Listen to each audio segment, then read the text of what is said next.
હિન્દ, જય ભારત. ગામ નાના ત્રાડિયા, તાલુકો ધંધુકા, જિલ્લો અમદાવાદ. આજે નાના ત્રાડિયા ગામમાં મોટો પૂર આવવાથી રોડ રસ્તા બંધ થઈ ગયા હતા, પણ તે ગામના લોકો જેસીબીથી રિપેર થોડું કામ કરેલ છે. ત્યારબાદ અમે એન્જિનિયર સાહેબને જાણ કરેલી કે નાના ત્રાડિયા ગામમાં સવારે સ્કૂલની બસ આવે છે, તે સ્કૂલની બસને આ તમે રોડ જોઈ શકો છો બાજુમાં, બસ ફસાઈ જાય છે, બસ નીકળી શકતી નથી.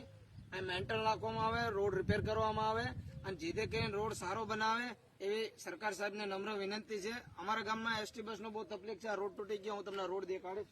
હવે તમે ધાર જોઈ શકો છો બધી. આ નાના ત્રાડિયા ગામનો રોડ છે. ત્યારબાદ હું આ બાજુની